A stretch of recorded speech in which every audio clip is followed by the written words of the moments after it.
good morning again. My name is Elise Moeller. I'm a Brownfield Redevelopment Specialist with NJIT TAB. That's New Jersey Institute of Technology's Technical Assistance to Brownfield Communities program. We are going to be talking about grant writing, getting you prepared for the fiscal year 25 or a head start on fiscal year 26. And our session today is titled, If Your Ship Hasn't Come In, Build an ARC. Little play on words, as ARC grants are what are being offered in fiscal year 25. So here's our agenda for today. We're going to start with the Catawba Regional Council of Governments overview of Brownfield programs, and that will be led by Tyler Lewis, Program and Lending Officer at Catawba Regional COG. I'm going to go into a Brownfield basics. That is just kind of our general presentation about brownfields, what they are, the brownfield redevelopment process, and then tell you a little bit about our program, the resources we can offer you. Then I'm going to talk about grant writing. It's really the meat of this presentation. We're going to go into the EPA MARC grants, what's available for fiscal year 25, all that information about what's available right now, tips, tricks, and common mistakes. And then we're going to take a nice 10-minute break.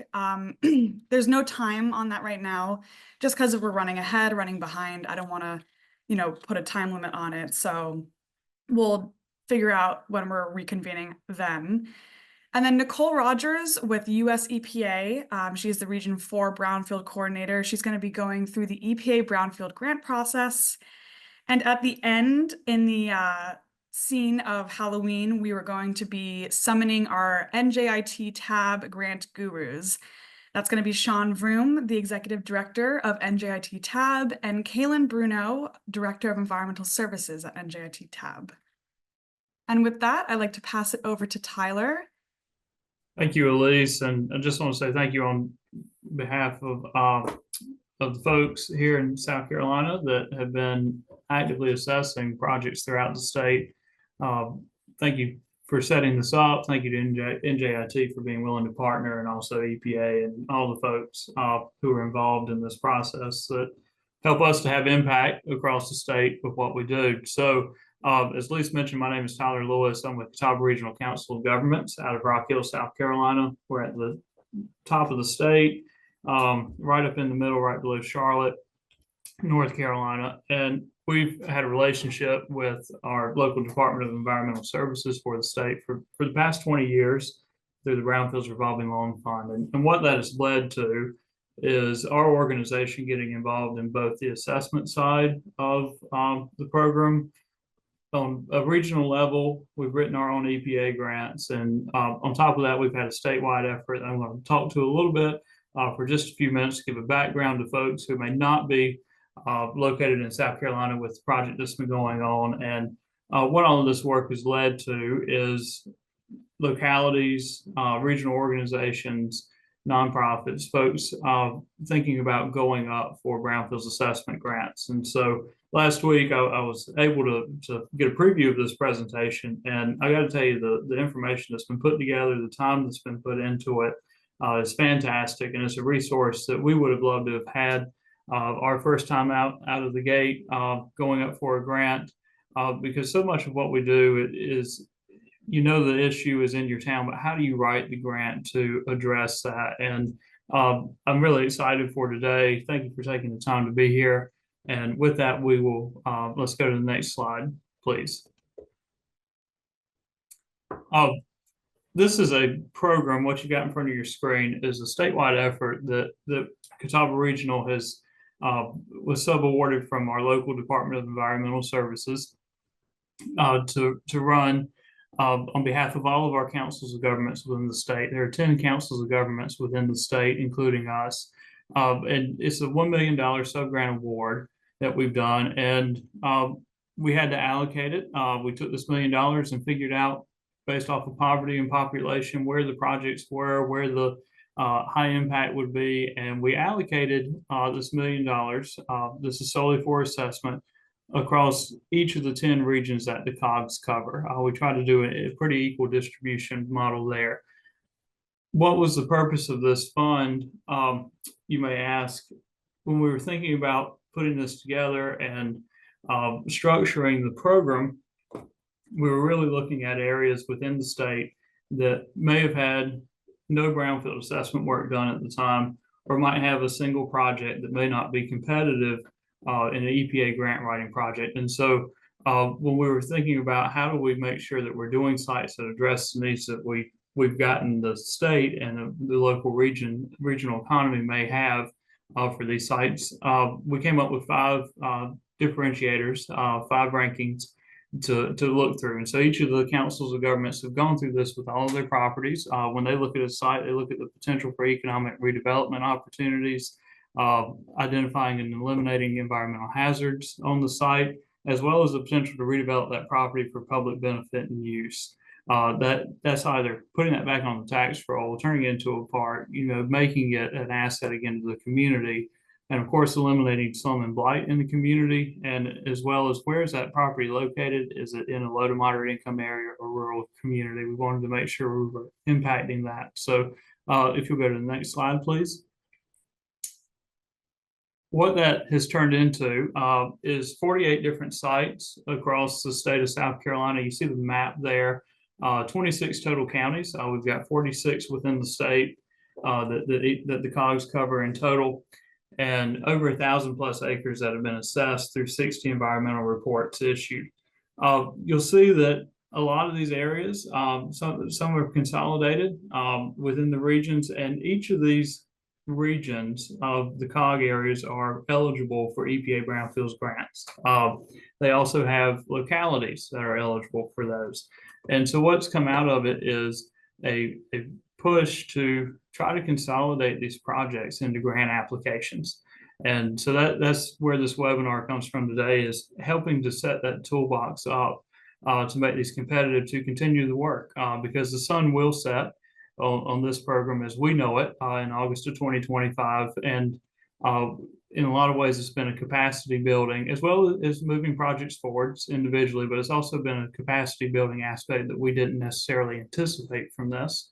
If you go to the next slide, please.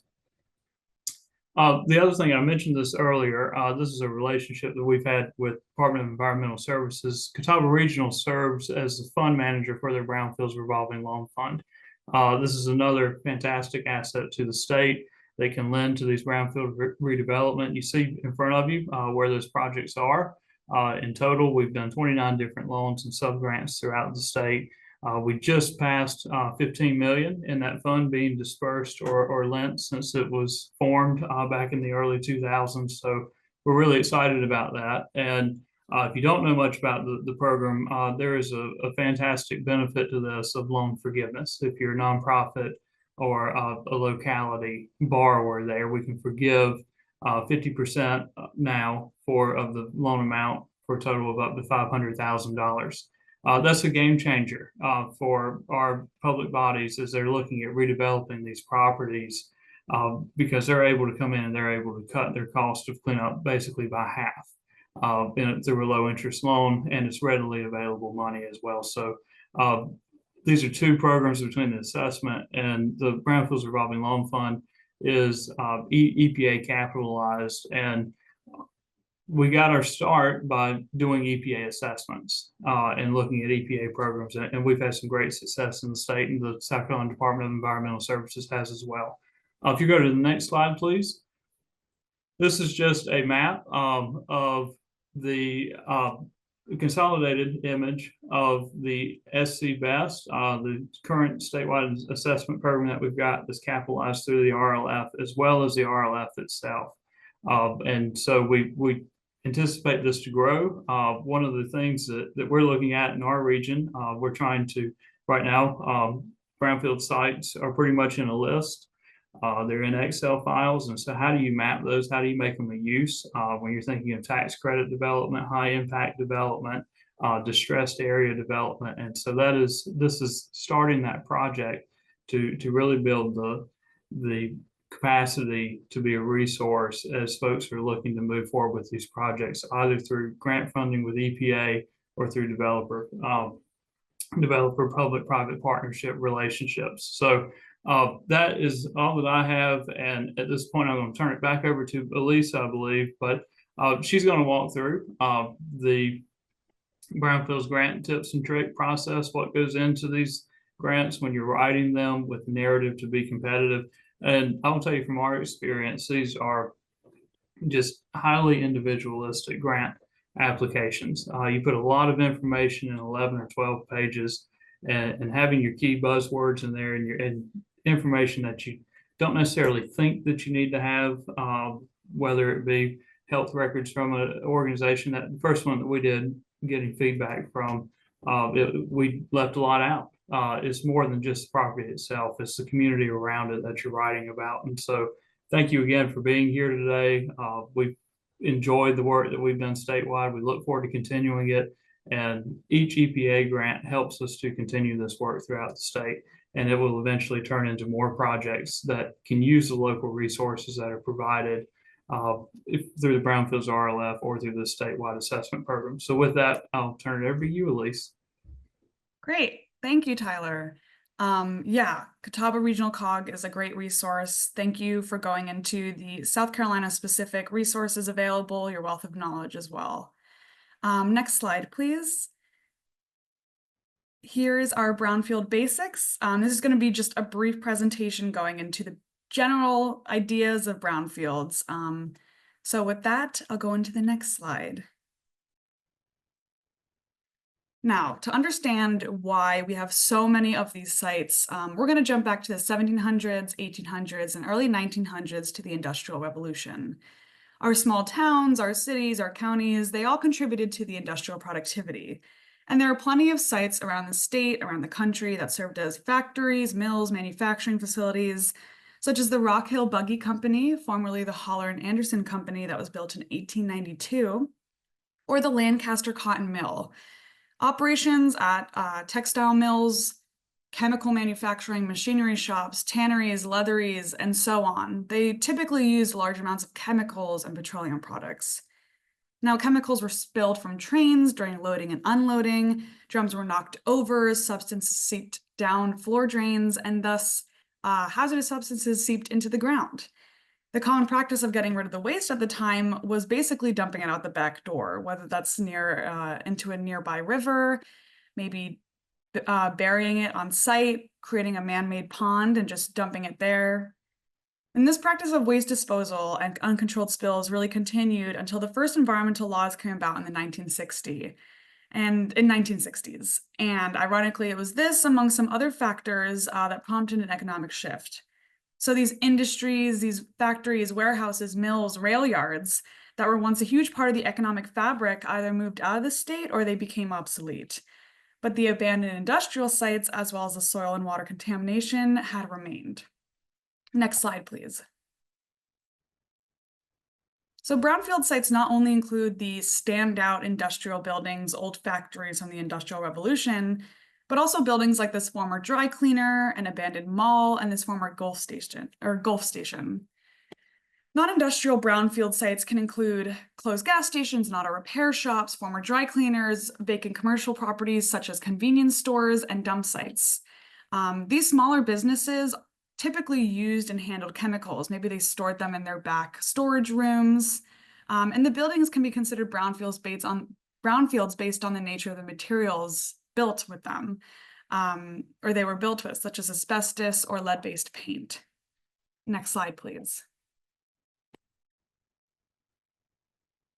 So with that, what is a brownfield? The US EPA defines it as real property, the redevelopment, the expansion, redevelopment, or reuse of which may be complicated by the presence or potential presence of a hazardous substance, pollutant, or contaminant. And the South Carolina Department of Environmental Services has the same definition. Some state environmental departments will have their own definition that might vary slightly from the EPA's definition, and then other state environmental departments might just refer the reader to the US EPA's definition. For example, in New Jersey, we always got to do something different. And the New Jersey Department of Environmental Protection specifies that brownfields are industrial and or commercial sites, excluding residential sites from being brownfields. Next slide, please. So let's briefly talk about the negative impacts of brownfield sites. Let's take a look at these screenshots from some South Carolina news articles that I found containing phrases like, old buildings still an eyesore. Abandoned doctor's office caught fire for the third time. Former restaurant site vacant. vandalized. Excuse me. Brownfields can contribute to neighborhood deterioration, negative perceptions of the neighborhood. They can also attract vandals, open dumping, or other unwanted criminal activity. They can degrade soil, water, and air quality and potentially cause public health issues. And they can lower property values, reduce employment opportunities, and can lead to lost tax revenue and limited economic growth. And combined, these impacts raise issues of social equity that aren't typically felt equally by all communities. Next slide, please. But having a brownfield site does come with advantages.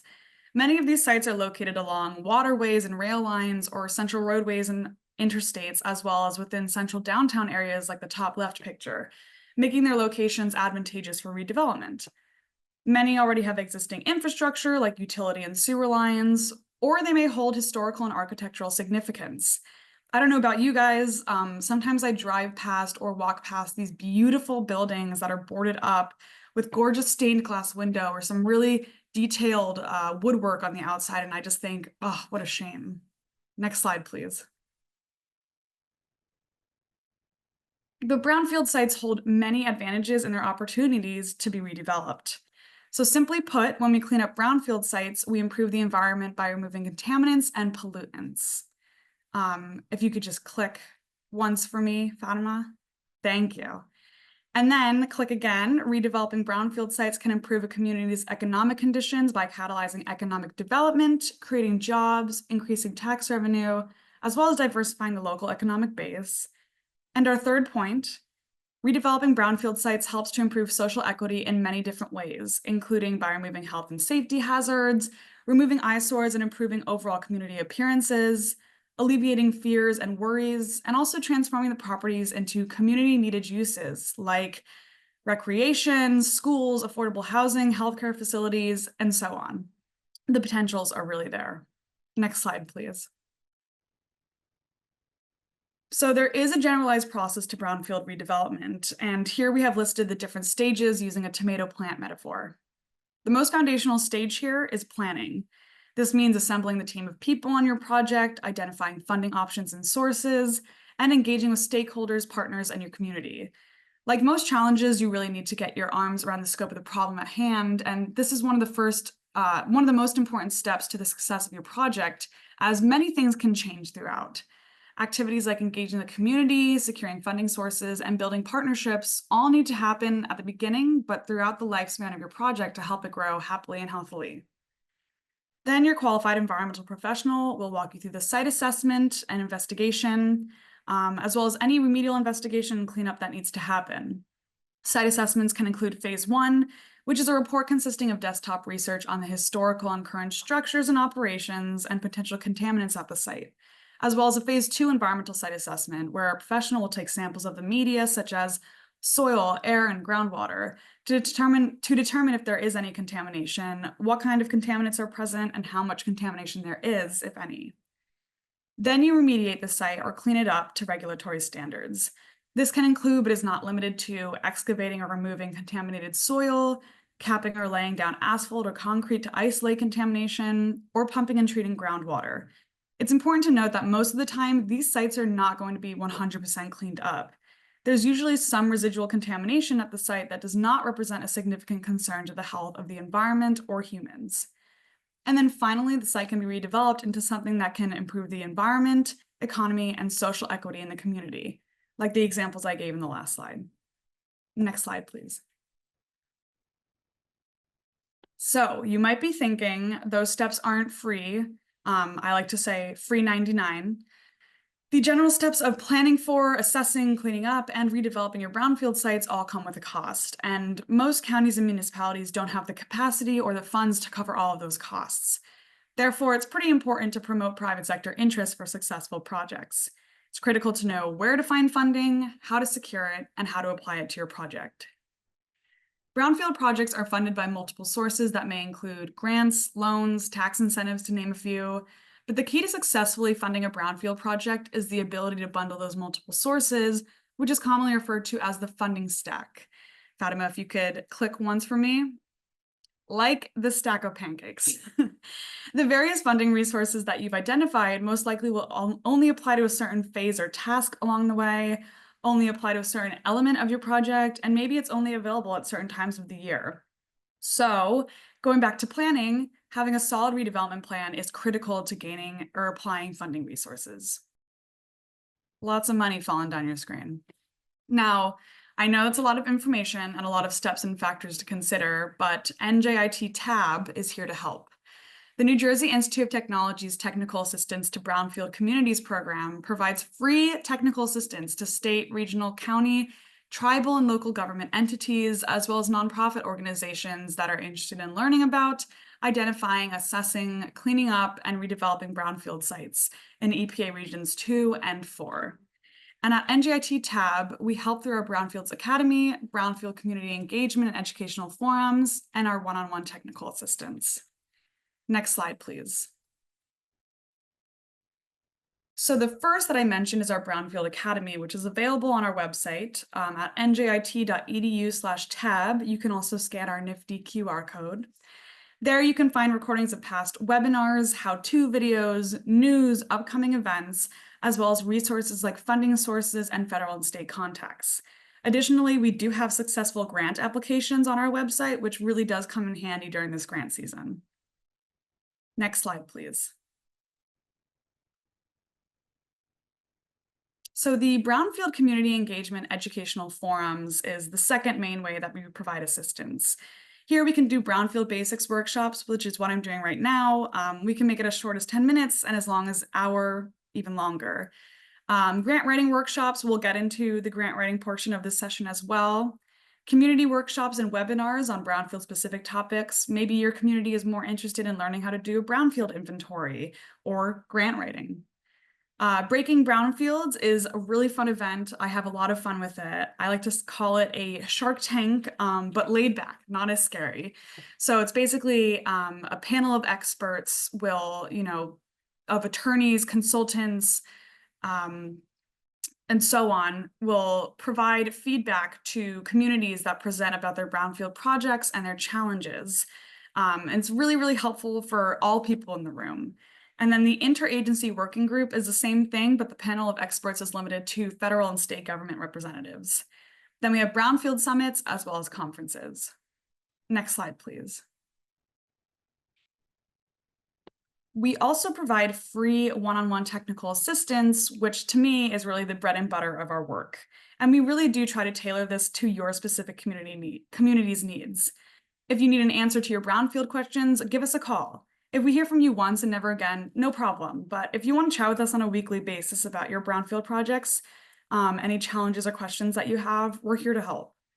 These are just some of the ways that we can provide direct technical assistance to your organization or entity.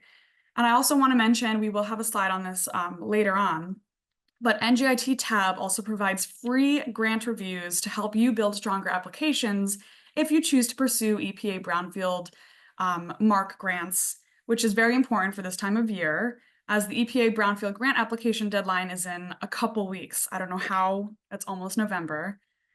I'm going to talk about that more later in the session, but you can send your grant application to us in a Word document. We will review it and send back with comments, edits.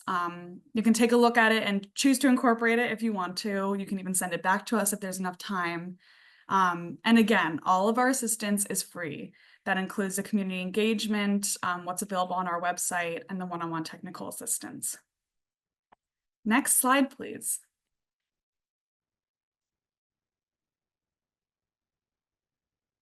All right, need a little water break. So with that, I'm going to dive deeper into the grant world to discuss the EPA Brownfield grants, what's available for FY25, and then some common tips, tricks, and common pitfalls that we do see with our team's experience reviewing grant applications. And I do want to remind everyone that all questions will be answered or addressed by our grant gurus at the end of today's session. We have some pretty awesome people on this call, so don't be afraid or hesitant to reach out with specific questions, ask specific questions. You can always reach out to us after if you don't want to ask on this webinar. Next slide, please. We all need a little greenery, so I'm going to bring back this tomato metaphor again. This is our brownfield redevelopment process. Just a little refresher. The main stages are planning, site assessment, site remediation or cleanup, and redevelopment. Next slide, please. And these are the 4 types of EPA Brownfield grants. So we have the MARC grants, Multipurpose Assessment Revolving Loan Fund, and Cleanup. The multipurpose grant is not available in FY25, but it provides funding for a range of planning, assessment, and cleanup activities at 1 or more brownfield sites in target areas. The assessment grants provides funding for activities such as making brownfield inventories, planning, environmental assessments, and community outreach. The Revolving Loan Fund grants, or the RLF grants, provide funding to capitalize loans that are used to clean up brownfields. And then the cleanup grant is pretty self-explanatory. It provides funding to carry out cleanup activities at brownfield sites by the applicant. And today we're going to be discussing the last 3, the ARC grants, which are being offered by the EPA for FY25. The EPA solicits these grants on an annual basis. And if you remember the name of the session, if your ship hasn't come in yet, build an ARC. That's our little play on words. Next slide, please. So here's our tomato metaphor for our brownfield redevelopment process. But this time I've identified the EPA MARC grants and at which stages these grants can provide funding for. So the multipurpose grant can cover activities conducted during the planning, site assessment, and site remediation. But again, this grant's not being offered for FY25. Assessment grant covers activities in the planning and site assessment stages. And then the cleanup and RLF grants cover activities conducted under the site remediation or the cleanup phase. Next slide, please. So you are eligible for an EPA Brownfield grant if you are a state, county, local, or tribal government, regional council, or a nonprofit organization.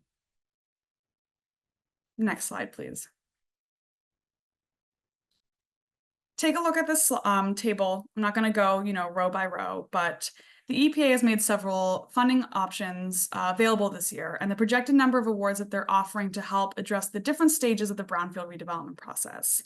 There's a couple of options for Brownfield Assessment Grants, the Revolving Loan Fund, and the Brownfields Cleanup Grant at 3 award levels. The main thing to note here, though, that I want everyone to take away from this slide is that there really is an unprecedented amount of money that's been committed. And they're able to do this because of the passing of 2021's bipartisan infrastructure law. It's our current understanding that these amounts have been committed for this and the next cycle, so FY25 and FY26, which is great news if you're on this webinar and you're not quite ready to apply this year. Next slide, please. So as I mentioned earlier, the EPA solicits these grants on an annual basis. And the typical solicitation cycle will start with the request for applications, or RFA, being released in early fall. This year it was September 3rd. The application submission date is typically around 6 weeks after the request for applications, but this year it's November 14th, which is a little more than 10 weeks since the RFA. Then the EPA announces successful applicants the following spring, and finally the funding becomes available to grantees in late summer. So roughly it's a timeline of 1 year from that initial RFA to the final step of the grant funds being available to the successful applicant.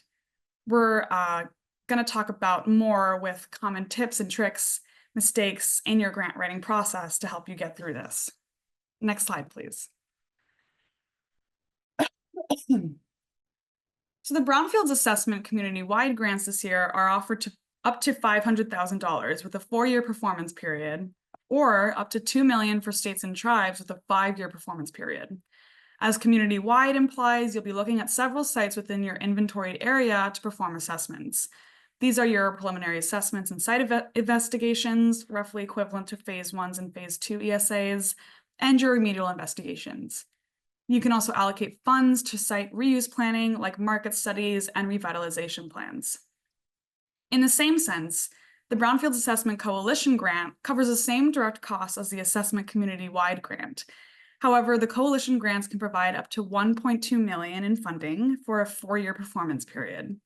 As the name implies, a coalition of entities collectively apply for an assessment coalition grant. There's one lead entity, and then there can be several non-lead members of the coalition that act as partners in redevelopment. This makes sense for smaller entities that do not individually have the resources or the capacity to apply for a full EPA Brownfields grant. Next slide, please. So you'll see here that the Revolving Loan Fund and Cleanup Grants cover the same direct costs. The Brownfields RLF grant provides funding of up to $1 million to a grant recipient to capitalize a Revolving Loan Fund program, which provides loans and subgrants to eligible entities to carry out cleanup activities at brownfield sites. The eligible activities under these are those related to your site cleanup and programmatic management of your grant, any required performance monitoring, cleanup oversight, or environmental insurance. And the Brownfields Cleanup Grant is pretty much exactly what it sounds like. The eligible activities under this are the same one related to your cleanup that the RLF covers. These grants can offer up to $4 million in funding for a 4-year performance period. Next slide, please. If you are applying for these, you should be aware that you can apply through multiple applications for multiple grant awards. The EPA prepared this nifty little table matrix for applicants to make themselves aware of which combinations of grants you'd be able to apply for. Gonna leave this up for a second. Another water break. Next slide, please. And the EPA has also gone through the trouble to create this little second nifty little matrix for existing Brownfield grant recipients looking to apply for additional funding for the same or a different grant. You can see that in some cases there is a threshold amount of the previous grant that you'd have to spend down before being eligible for another one. So for example, if your organization had a community-wide assessment grant, you would need to spend 70% of that before you'd be eligible to receive another community-wide assessment grant. Next slide, please. And just a reminder, you don't have to quickly take notes on this. All the slides will be available to all participants. So these are some guideline change highlights that we outlined. The EPA typically includes a few updates and changes in each new year's Brownfields grant guidelines, and this year is no different with the ARC grant offerings. There's many updates, but summarized below are the very important ones that we decided to include. Disadvantaged communities now also include communities located in a U.S. territory, so Puerto Rico, U.S. Virgin Islands. In New Jersey, this change isn't significant for us, but it does have wider implications for our EPA region, which does include PR and the U.S. Virgin Islands, and of course that just applies to Region 2. EPA has also updated the definition of environmental justice and has clarified that the use of geographic preference to evaluate bids or proposals will no longer be prohibited for EPA funding awarded on or after October 1st, 2024. Applicants may now include a map of their target areas and/or priority sites. EPA may give you reimbursement for pre-award costs for eligible activities in their proposed project. Travel expenses associated with Brownfields-related training, such as the National Brownfields Training Conference, is an eligible expense. They also want to see that your organization will be able to effectively manage the grant should you receive it. And then lastly, they've defined a small community as having a population of 15,000 or less. Next slide, please. So that covers the basics and a bit more, lots of information being thrown at you. Here's a list of some linked resources to aid you a bit further with background surrounding the EPA Brownfield grants being offered this year. And again, everyone will have the slides. All of these links do work. Next slide, please. So with all of that background information and helpful resources, let's get into grant writing tips, tricks, and common mistakes. I'm going to say this a few times, but I did want to remind everyone that just one of the services we can provide here at NJIT Tab is to review your grant application before you submit it. Our team has lots of experience and has reviewed hundreds of these, so we've been able to develop some tips to share as well as catalog some common pitfalls that we do see. Next slide, please. I want to show you where you can find these guidelines as well as the FAQ document that the EPA puts together. These are going to be really good resources for you while you're putting together your EPA grant application. The EPA puts a lot of time into these and really tries to capture a lot of the information. So our number one piece of advice, and I'll probably say this a couple times during this webinar, read the guidelines. The link on the right brings you to the open solicitations for FY25 ARC grants webpage where you can view the guidelines for the grants that you'll be applying for. Next slide, please. So this is an example of what the table of contents looks like for the application guidelines. There are a lot of pieces to put together, but what you should focus much of your efforts on is section 4, which tells you what to put in your narrative. For all the EPA Brownfield grants, the narrative ranking criteria is broken down into 4 major sections. Section 1 includes project area description and plans for revitalization. Excuse me. Section 2 includes community need and community engagement. Section 3 includes task descriptions, cost estimates, and measuring progress. And Section 4 includes programmatic capability and past performance. Look at these as essentially your essay contest sections where you make your case for your community need and then highlight community involvement. Sections 3 and 4 of the application narrative are more pro forma in nature. This is really the spirit of what the EPA is looking for, but the evaluation criteria in Section 5 is what the EPA reviewers will have in front of them when they're scoring your applications. So you'll also want to pay attention to that when you're writing and reviewing your own work. Next slide, please. Again, our number one piece of advice is to follow the directions, which are your application guidelines. Read through them again. A happy reviewer can mean a happy outcome, and going off the guidelines and getting creative with your application can lead to some frustration during your review. Second, it's very important to tell your story.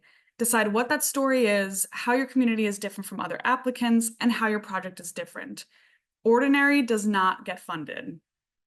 And also, make sure that your project outcomes match your community needs, keeping that narrative consistent throughout each section and criteria of the application. This is a common mistake made by many grant applicants. The needs don't match the redevelopment plans. You don't want to say that your community needs more open space, but then the project that you're proposing is housing. Next slide, please.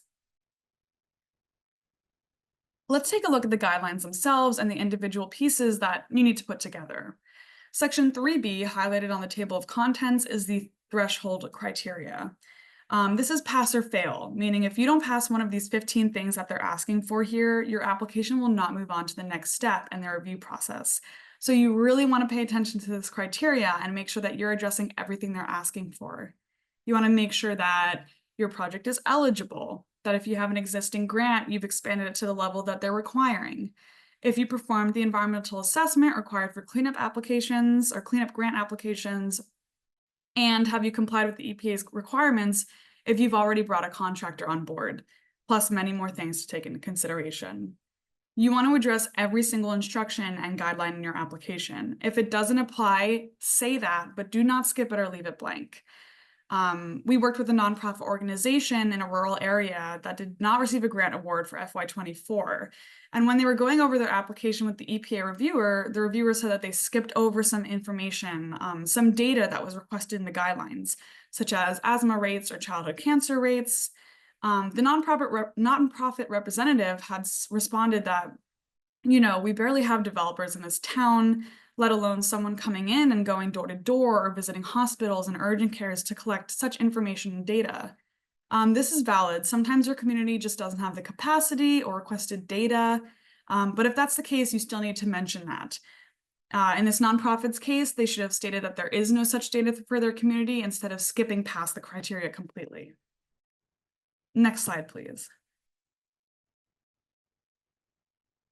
I love this part, storytelling. I'm very passionate about this. Storytelling really is a critical part of the grant application process. I do dive deeper into this topic in our less than 10-minute how-to video linked at the top right of your screen. If you want to learn which ingredients are necessary to telling your specific brownfield story and how to transform your narrative into a compelling story that makes your grant application stand out, because again, ordinary doesn't get funded, I recommend checking out the video when you get a chance. In the video, I go over a storytelling example involving the Endicott Johnson Corporation and its sister factories Century and Sunrise, located in Johnson City, New York. The bottom line is that when you're telling your story and your narrative, you're putting the project into context of what it means to the community, not just in conceptual design, but what the physical structure can represent. For the Endicott Johnson example, you can easily say, we have a former industrial site that's vacant. It has all these environmental problems that were addressed, and then it was redeveloped into apartments. Here you want to start off by saying, once upon a time. Not literally, but put that together in your mind. Think about what that building or what that physical structure once was. In this example, we have sister factories whose occupying company was really progressive for its time, taking care of its employees and their families, and also using their land to provide recreation space for the community. After the industry moved out of the area, the building sat vacant for a long time before going through the Brownfield redevelopment process and being transformed into affordable housing, again becoming a community asset for the working class and bringing the story full circle. Next slide, please.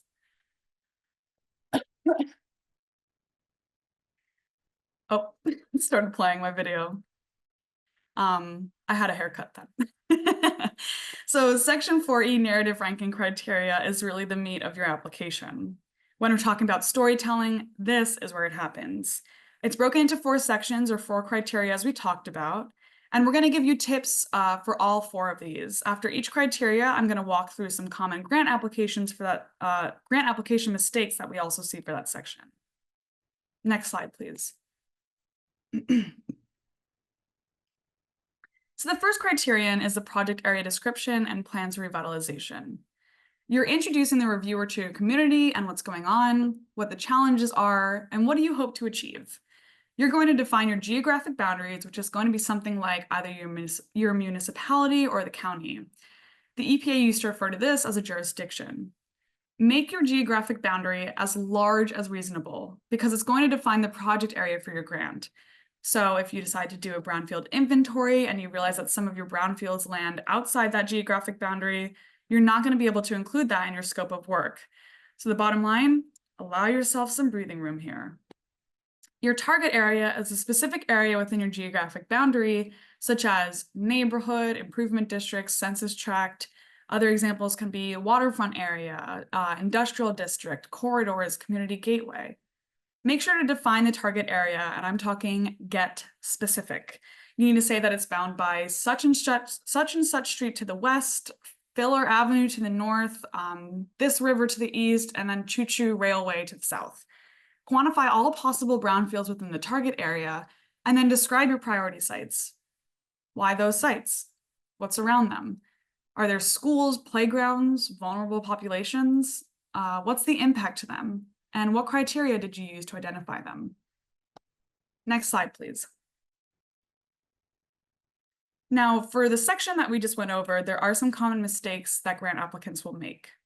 So for section 1, project area description and plans for revitalization, applicant doesn't describe geographic area or target area boundaries adequately. So as I mentioned earlier, you need to be specific with roads, rivers, railways, whatever you can do to make the reviewer completely familiar with the area you're talking about.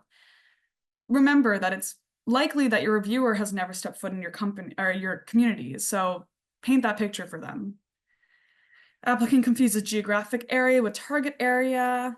Applicant doesn't provide details of priority sites, such as structures, slab, is it secured, are there wetlands, is it overgrown, is there known contamination, or are there any illicit activities? The applicant doesn't select priority brownfield sites that best make the application case. You want to grab sites that have data associated with them that shows these areas in the worst light possible. I know when we talk about our communities, we want to highlight the best parts of them, but with grant applications, we do want to focus on the worst. Applicant lists too many priority sites. You don't want to list more than 3 or 4, then it becomes too much. It's really quality over quantity. Applicant doesn't describe what process will be employed to identify and prioritize additional sites to expend funding on. So let's say you have some priority sites, but issues arise, such as maybe you can't get access to that site, and you have to start looking at other sites. You want to make sure that you have a process in place that explains how those new sites will be identified. Applicant doesn't discuss who will actually do the prioritization. You want to make sure that you have a core group, whether that's a Brownfields task force, that will be a part of this process. It can be community members who have a good idea of the Brownfield sites. Just think, some of these community members are living across the street and staring at this vacant, old, abandoned gas station every day. They'll know how long it's been there, the issues that arise from it, and so on. Next slide, please. Continuing on for section 1, the applicant doesn't discuss how identified plans specifically pertain to priority brownfield sites or target areas. You want to make sure that the plans you include relate to your application. And then applicant doesn't discuss other plans that are relevant. For this, think beyond the bounds of your community. Are there any transportation projects that are scheduled to occur that may impact the access to your site? This would also help define a potential reuse for that site as well. Applicant confuses outputs with outcomes. This is also common. Outcomes and benefits are things like more acres of open space, creation of new jobs, population boost, etc. An output would be something like 4 phase 1 environmental site assessments and 2 phase 2s. The applicants don't delineate between potential future resources and secured resources. You want to make sure that you want to make it clear that what you are anticipating going after and what you actually have secured already. The applicant doesn't relate funding resources to the appropriate phase. This comes back to having a good planning foundation and a good blueprint for your project. Again, some funding resources are only available to specific stages of your redevelopment process, or they're only available during certain times of the year. Applicants forget to mention infrastructure that provides access to the site, roadways, rail, water, mass transit. And then applicants forget to mention required infrastructure upgrades. So you may have a property that either doesn't have infrastructure or maybe it has outdated infrastructure that needs to be upgraded. You want to mention that. Next slide, please. So criterion 2 is community need and community engagement. This is a very heavy, data-heavy section. So you're weaving the data into a story to further illustrate community attributes, why the community needs this funding, and why can't the city just pay for your project? Keep it cohesive. You want to establish that there's financial and socioeconomic barriers and burdens in the community, threats to sensitive populations.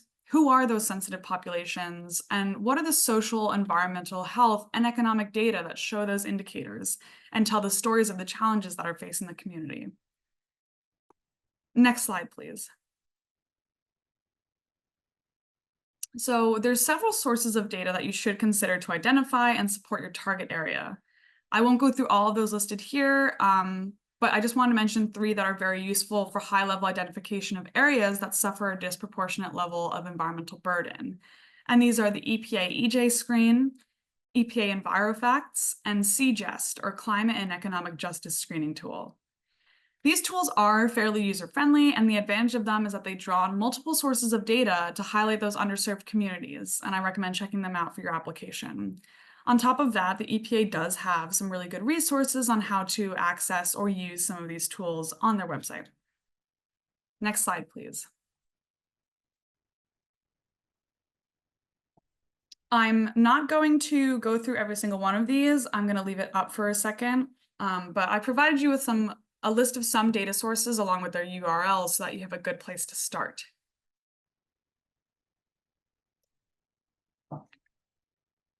So while you're gathering your data, you just want to make sure that you're checking and sourcing the data from multiple sources and not just one. Next slide, please.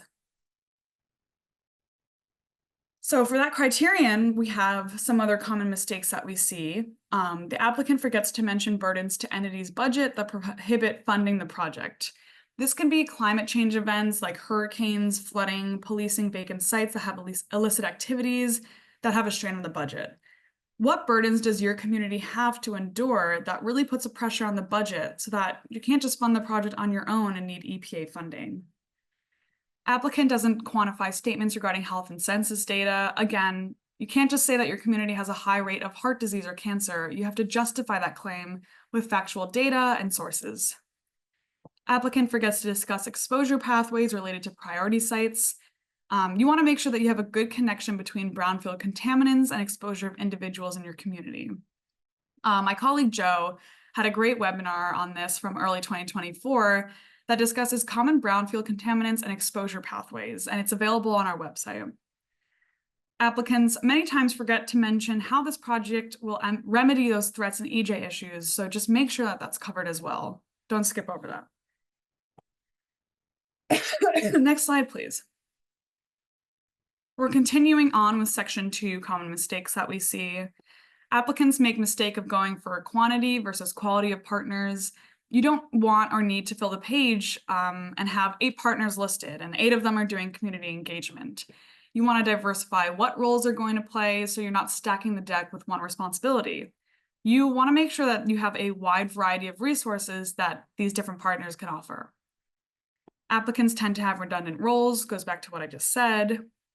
Applicants discuss community input as a necessary requirement instead of meaningful, and how garnered input will be considered in the project. This is very important. Community engagement is extremely important to your project. It should be done early, it should be done often and meaningfully. You don't want to do it just to check a box for the EPA grants. It should be a vital and critical part of the process where you're listening to your community, what their needs are, what they want to see. Next slide, please. So here's a hypothetical example of what not to say. According to the CGS tool, this is a disadvantaged community. The vulnerable populations are impacted by the brownfields in the neighborhood. This grant will be used to clean up the site to create a memory care clinic for elderly veterans. The neighborhood is also impacted by flooding. What data shows that this is a disadvantaged community? And compared to what? How are the brownfields impacting your elderly veterans? Why will the site be transformed into this use? How can that help? There are probably many social, economic, and environmental impacts that affect as a disadvantaged community that you want to consider the compounding effect. Don't just make statements, but walk the reader through the flooding means in this context. Does it scare business away? Does it further imperil the safety of the vulnerable populations? Excuse me. The successful example here, they gave the historical context of being an environmental justice area. Here's the data to back that up, bringing in climate change of how things are just going to get worse for this community, and here are the specific impacts. I'll leave that up for another second. Next slide, please. So for criterion 3 and 4, as I mentioned, they're more pro forma in nature, they're most straightforward. So just answer the questions. Criterion 3 is task descriptions, cost estimates, and measuring progress. Here you want to show a generalized timeline of how the work will be done during the grant performance period. So some common mistakes that we see here: applicants include a schedule that is unrealistic and/or out of sequential order for the tasks that they list in their application. Show that you've put thought into a plan if your project isn't on schedule, how you're going to address that, and then what the corrective action should be. Applicants confuse outputs and outcomes. We already talked about this, but just as a refresher, you want to quantify your outputs. You can think of output as a deliverable, a report. So the phase 1, how many phase 1s are you going to have? Number of brownfields on your inventory. An outcome is the result of the project or activities. So these are still things that could be quantifiable, like how many jobs are going to be created or acres of open space. Applicants don't include generated accurate costs. They back into a number. You need to substantiate the amount you're asking for. You might want to have an idea for the typical cost of doing a phase 1 and build it from there, thinking of how many you may need. So you don't want to go into assessment grant asking for $500,000 and then thinking, I have 5 sites, divide that up, that's $100,000 per phase 1, and that's my scope. That's not reasonable, and they'll know that. Have the project thought out enough that you'll know what the next steps are after the phase 1s and step through how those are going to be funded. Make sure to include travel, which should also include your attendance at the National Brownfield conferences. And overall, just make sure that your budget correlates to the tasks. If you say you're going to do a brownfield inventory, include a cost for that. Applicants don't check math. This is one of the most common mistakes. Double check your numbers, double check the math. Applicants don't include a project tracking method beyond acres. So acres is required as part of the grants, but you also want to make sure that you have some other system employed that's going to track the progress of your project. Applicants don't include a corrective action to be employed should the project go off track. You need to come up with an effective mechanism to be able to get that project back on track and also explain what that's going to be in your application. Next slide, please. On to criterion 4. This is our programmatic capability and past performance. So again, this section's pro forma. You don't want to be creative here. You want to clearly describe your project management structure and how it will function. So use names, titles, years, experience. Don't just say township manager. They have a template table in the guidelines that you'll want to use if it makes sense to summarize information in a table. It just makes it a little bit easier to read and also takes up less room. Address all the criteria. This is where you're talking about your experience with federal or other grants, so if you don't have a history of this work, then say that. You'll get a neutral score just for answering, but if you don't answer and you just leave a blank, you'll get 0 points. Many times during a debrief, the EPA will tell an organization that they missed the bar by 1 or 2 points, and here is not where you can afford to leave points on the table. So, for common mistakes, the applicants don't include a structure and description of how it will function. Applicants can list everybody involved in their project and their expertise, but they don't give an idea of how the structure is going to interact and function throughout the life of the project. Applicants forget to reference in accordance with 2 CFR Part 200 or higher procurement standard. This is how you will basically acquire additional resources. You want to make sure that you're complying with the federal requirement, so you simply just want to make that statement, unless you're operating in a state or municipality where that standard is actually higher than what the federal government requires. Next slide, please. So continuing on with section 4, common mistakes that we see, applicants forget to consider the or option. There's 3 options here. You either previously received an EPA Brownfields grant, you have not received an EPA grant but have received other federal or non-federal assistance, or you never received any type of federal or non-federal assistance. You have to follow that or option and indicate the one that applies to your set of circumstances. Applicants forget to list accomplishments and compliance. Don't be modest here, toot your own horn on how capable your organization is to carry out and manage this grant. Don't give more than 3 examples of past successes, and make sure that you list your accomplishments and that you've complied with all the requirements. Applicants forget to discuss what the applied corrective measures are of a project if it went off track. So sometimes it just happens that your project goes off schedule for some reason, and that's okay. It doesn't mean that you won't get funded. You just want to make sure that you list here what that corrective action is and that it was successful and you're eventually able to meet the requirements of the grant. Next slide, please. Let's take a look at these hypothetical examples. You'll see the one on the right is just much easier to read. It's more concise, clearly highlights the outputs and outcomes. And the one on the left is kind of a jumble of words. I'm going to leave this up for a moment.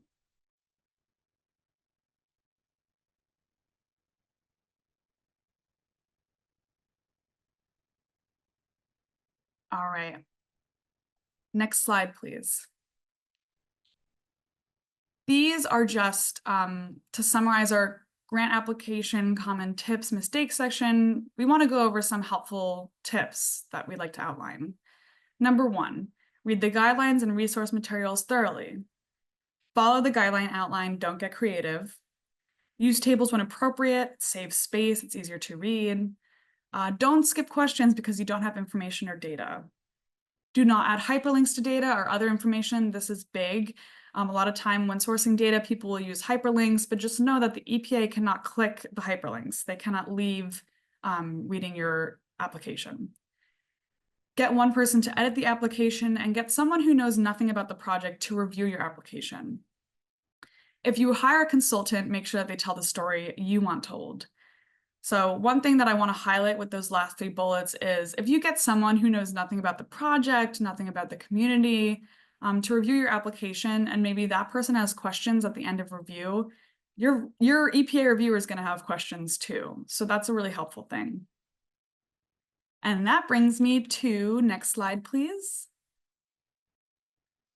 The US EPA's Brownfield Grants Fiscal Year 25 request for applications. Just want to remind everyone that NJIT tab offers free grant reviews to help you submit the strongest possible application to the EPA. So the US EPA is offering an anticipated $232 million in Brownfield ARC grants this year. Take advantage of this large amount of money. It's not going to be like this always. So, excuse me, to submit your application, please submit it as soon as possible for expert critique. We're asking that everyone submit their grant applications sooner rather than later so that we can allow for detailed reviews by our team members, as well as giving the grant applicant time to incorporate our suggestions, maybe even send it back to us for a final review before the deadline. We ask that you email your application in Word format to Carrie Martin. Her email is on the screen. That's carrie.martin@njit.edu. And the final submission to the EPA is due by November 14th, 2024. So don't miss out on this chance to secure funding for your community's brownfield redevelopment. We helped secure nearly $20 million in funding last round with organizations that we assisted. So let our team assist you on the path to success. I'd like to introduce Nicole Rogers, our Region 4 Brownfield Coordinator for US EPA. And she's going to go into kind of the EPA Brownfield grant process, the life of a Brownfield grant, and what's next. So thank you, Nicole. You're welcome. I'm happy to be here. Good morning, everyone. My name is Nicole Rogers. I'm with EPA Region 4. I'm in the Brownfield, on the Brownfield team. I'm a project officer for the competitive grants, and I work also with the states and tribal Brownfield programs. So today I'm going to talk a little bit about the Brownfield grant process. This is a really high level sort of presentation, so it just sort of hits some of the highlights about issues that if you are the recipient of a Brownfield grant through EPA that you might be dealing with or want to certainly be aware of. Next slide, please.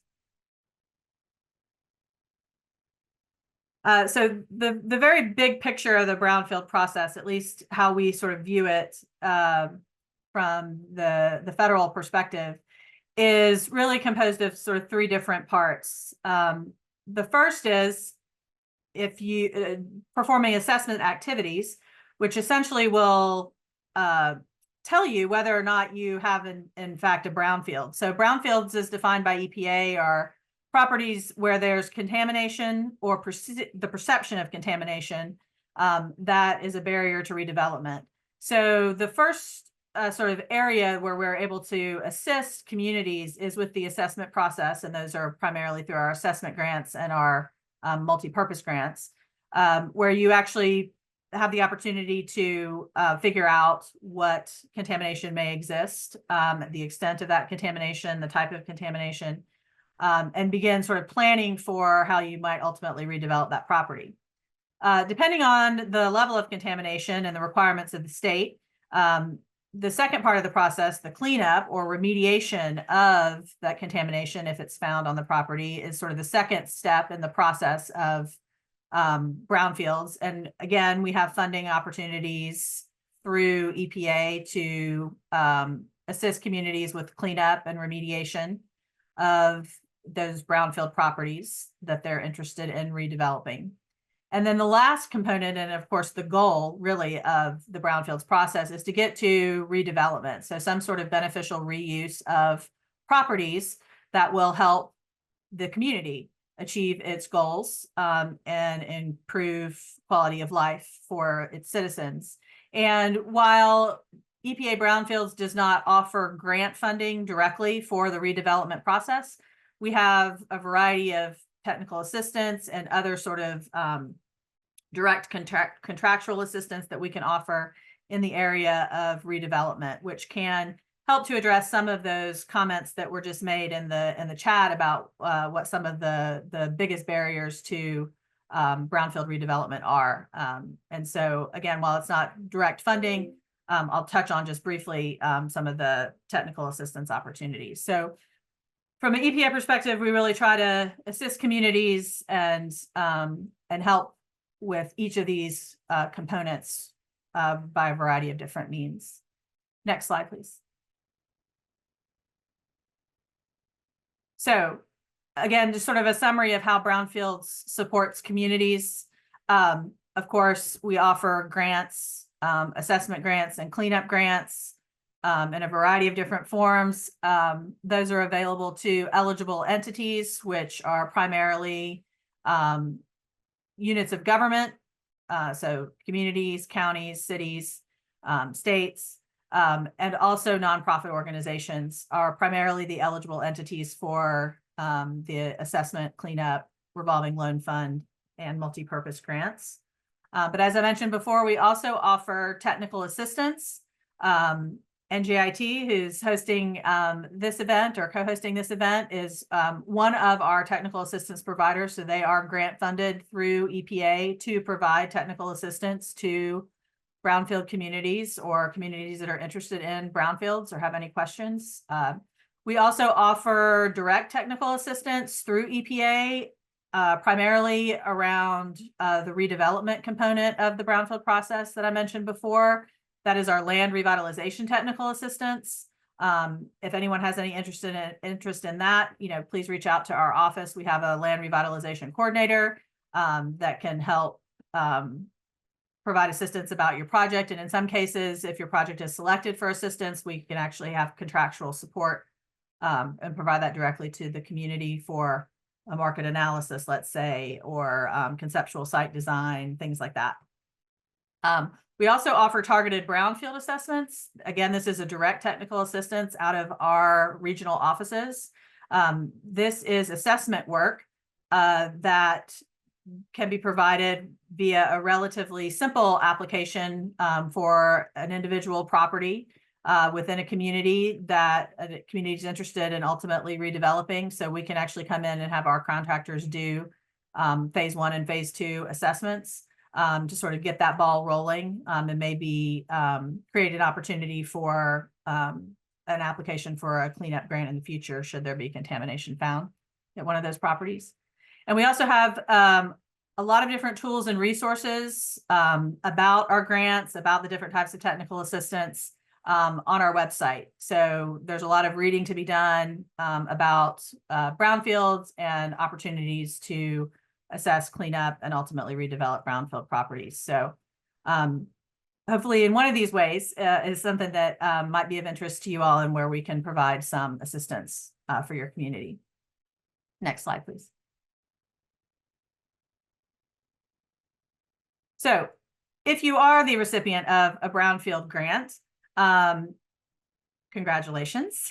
And it is an opportunity to do really meaningful work in the community and move sites along through this process, ultimately toward redevelopment. But there are a lot of strings attached to federal funding. So the next several slides are really going to be focused on sort of what the expectations are if you are the recipient of a brownfield grant. Because they are long-term projects. Our grant times, funding periods or grant periods run from 4 to 5 years generally, and there are lots of different requirements, but there's also quite a bit of flexibility built in as to what you can do with that funding, depending on the type of grant that you have. So there's some grant types can do some things versus others. Regardless of the type of brownfield grant that you have, these 4 basic components that are listed here, programmatic requirements, community engagement, the actual assessment or remediation or cleanup work, and planning are all components of the grant where you're expected to perform in these areas or are requirements for the grant. So there are various programmatic requirements. These are things like reporting on the type of work that you're doing, both the environmental work and sort of the procurement of your contractors to do the work, these sorts of things. That's ongoing throughout the life of the grant and involves continuous project involvement and oversight by the grantee, and is also the area where you'll work probably most closely with EPA or your project officer that you have on our team. To make sure that programmatic requirements are met. Community engagement, also something that where the expectation is that this will be an ongoing process throughout the entirety of your project period. And as I'm sure has already been mentioned here, community engagement, we really can't understate or overstate the importance of community engagement. Our most successful grantees are those that have regular and ongoing solicitation of stakeholder input so that you can ensure to the greatest extent possible that the work that you're doing is something that the community is in support of and something that the community ultimately wants and believes will be to their benefit. So we certainly don't want to impose things onto communities. We want as much as possible decision-making to be community-driven. So community engagement is a really important component. Then, of course, there's sort of the meat of the grant, whether you have an assessment grant, that assessment work, of course, the phase 1 and phase 2 environmental site assessments are sort of the bulk of of the funding usually goes toward those activities. Alternatively, with the cleanup grant, the bulk of the funding typically goes toward the actual cleanup or remediation process, whatever that process is, as appropriate for your property. And then the last component is planning. All of our grants allow for some degree of planning. Either when we're talking about assessment grants, that planning can be planning for cleanups. Again, depending on the contamination that may be identified at a property. In the case of cleanups and also with assessments, we can also include some of your funding can be used for planning for redevelopment. So what you all want that redevelopment to look like, and strategizing about how those brownfield sites can best be reused. So in a nutshell, that's what these grants sort of fund, or the types of activities that these grants fund. Next slide, please. So this slide and then the next one, I realize have a lot going on. And these were sort of intended for our grantees, our new grantees, to have as sort of a, the idea was that you could stick this up on your wall if you're a project manager on one of these projects, and sort of get the scope over the course of the multiple years that you have the grant, the sort of type of work that's going to be done, and sort of how that work will lay out on a very general timeline. So this one is for an assessment grant. The next slide shows what it looks like for a cleanup grant. This is not set in stone, but this is just to sort of help conceptualize sort of the type of work that goes on during the grant period, and the timeline for that work. So you'll see the same sort of components that I just discussed in the previous slide. There's programmatic requirements. Those are ongoing. If you read from left to right, from the kickoff, so the beginning of your grant period through closeout, there are various programmatic requirements that are necessary throughout the period of the grant, including tasks like identifying, the team that you're going to build to perform the work on the grant. That typically involves, whoever you have in your community or your nonprofit that's going to be the primary project manager, your qualified environmental professional that you'll have on board to do your, in this case, assessment work, how you're going to engage the community. Some entities who are awarded Brownfield grants form sort of Brownfields teams that meet with some regularity to solicit input and keep everyone in the community sort of abreast of how things are going to go. If you're going to be doing an assessment grant, of course, for the environmental work, there's we want to have good data to make decisions on. So we have quality assurance documents that have to be prepared. This is typically going to fall under the purview of your QEP, your environmental consultant that you'll have on board. But they will prepare documents that EPA will review and approve, that sort of ensure that the data that you collect during your phase 1 and phase 2 assessments is good, valid data and appropriate to make decisions with. One of the big requirements in the programmatic realm of things for the grant is oversight of the consultant. So EPA is absolutely your partner in helping you as the grantee or as the cooperative agreement recipient, help you through this process. But ultimately, the responsibility falls to the grantee to make sure that the consultant that is performing the type of work that the grantee wants and that the community is interested in. So that's something that's ongoing throughout the project period. And then, of course, reporting is an important component. There's quarterly reports that are required. Oftentimes your environmental consultant will help you with those. But basically there needs to be essentially constant communication between the grantee and our office, your project officer, as to the progress that's being made and how things are progressing, so that we can help if any issues were to come up.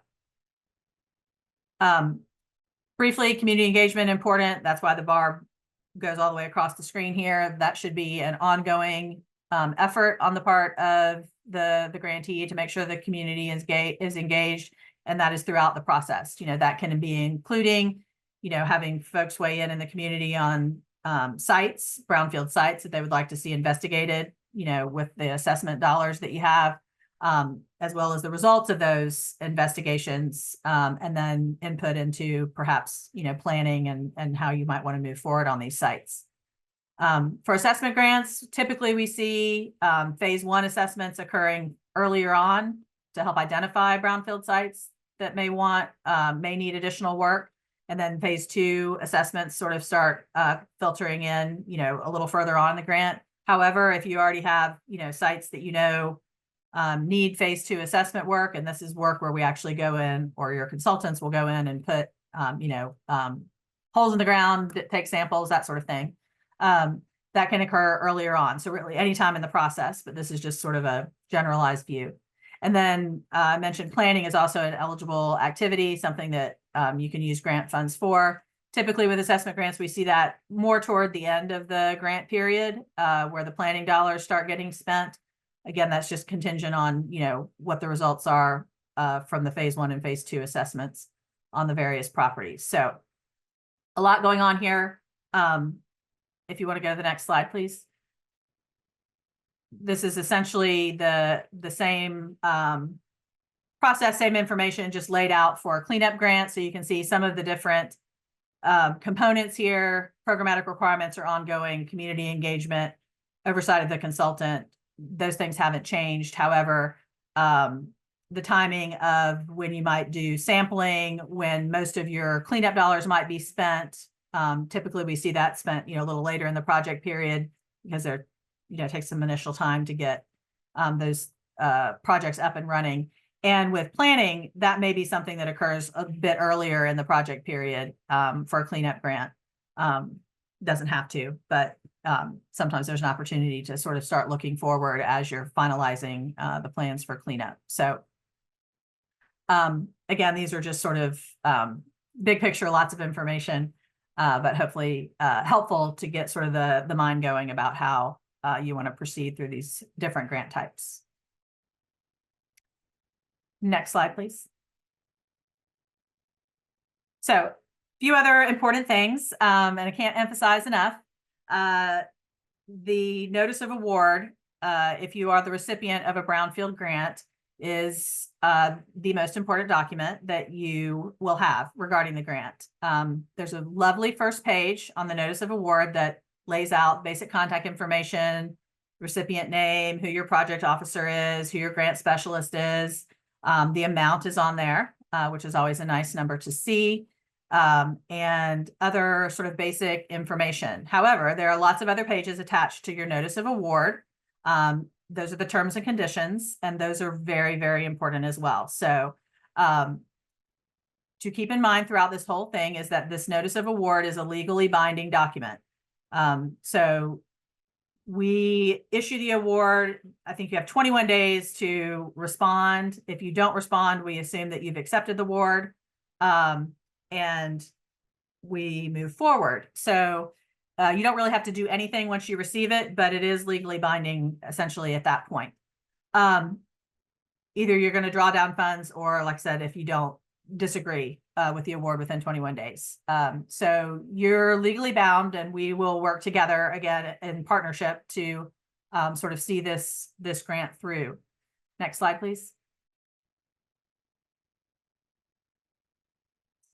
So this is just sort of a snapshot of what the first page of the award looks like, again, with all the sort of big overarching information about what the purpose of the grant is, the project period, the award amount, the statement that there's no cost share, which is an important component of our grants currently, but we don't anticipate that to always be the case once our infrastructure funding sunsets.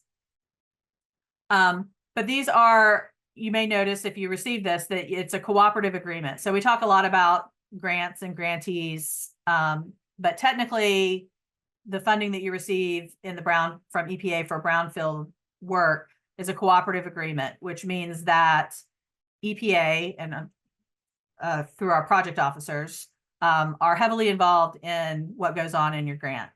And one of our roles as project officers is to make sure that you understand the terms and conditions and that you are following the terms and conditions. So as I mentioned before, that first page is the good page, and the 29 pages that follow it are equally as important.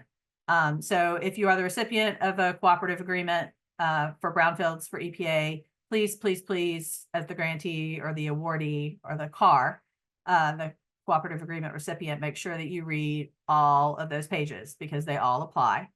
And if you haven't already had a kickoff meeting with your project officer, that'll be the opportunity for them to go over with you in detail and answer any questions, those terms and conditions.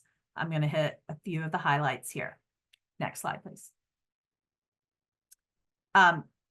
First and foremost, to whom do the terms and conditions apply? Well, obviously they apply to the cooperative agreement recipient, but they actually follow the money. So anywhere that those funds are spent, any dollars that you give to the consultant, any subawards that you might have associated with the grant, any vendor that you pay for any reason, those terms and conditions apply to them as well. So the terms and conditions follow the money. We like to say not just the grantee, and they should be attached to every contract or subcontract associated with the grant.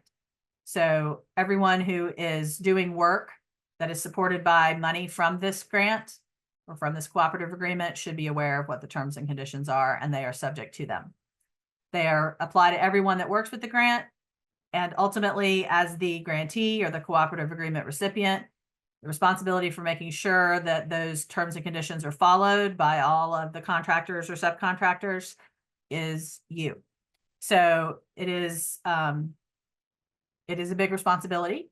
Again, we as project officers here in the region are here to help support you in that and to answer any questions, which is why we call it a cooperative agreement, and it's not truly a grant, but ultimately it is not the consultant that is responsible for how the grant goes. It is the cooperative agreement recipient. So keep that in mind. Next slide, please. So there are lots of pieces and components and important information in the terms and conditions. They're broadly separated into two components. There are administrative terms and conditions. Those are largely generic conditions that come from our grants office and are applicable to any EPA grant that we award. So obviously we award Brownfield grants, but we award infrastructure grants and water grants and air compliance grants and all sorts of funding in other realms. So Brownfields is really just a very small piece of what EPA awards to communities to support human health and the environment. If you look in your terms and conditions, there are going to be a lot of links in that section because they link to much more detailed information that is not printed out for each individual grant because they are applicable to basically all grants. The meat of the terms and conditions that are attached to your notice of award are programmatic, and they fall into the various categories that I've listed here, and we're not going to go over all these, but again, these are just to sort of emphasize the important points you want to make sure you look for when you're reading your terms and conditions. First of all, there are other laws that apply to the work or may be applicable to the work that you do under your Brownfield grant. So these are what we call cross-cutting requirements. They're listed in your terms and conditions, and they include various things like the Historic Preservation Act, for example. If you happen to have a property that you're interested in doing some assessment work on, or almost certainly if you're going to end up doing cleanup work or remediation work on what is potentially a historic property, you want to make sure that you are in communication with the state Historic Preservation Office as to if there are any actions that you need to take in order to mitigate any possible harm to or impact to historic property. So another one is Davis-Bacon. This is a law that impacts wages for work that is done that is considered to be construction work. Usually with assessment grants, we don't see this being the case. Typically, work done under an assessment grant does not invoke Davis-Bacon, but certainly with cleanup, Davis-Bacon would be something that would be applicable. So it's just something you want to be aware of.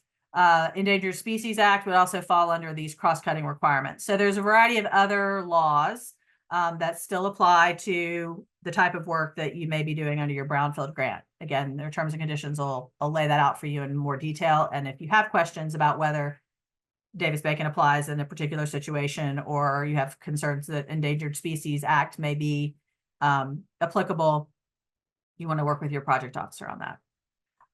The terms and conditions also lay out programmatic requirements. So again, these are things that are going to be required over the course of the grant period. Okay, this includes like when you need to do, reporting, what you need to report, how you need to report it. It also includes a description of what we consider to be sufficient progress, which I'll go over in just a minute.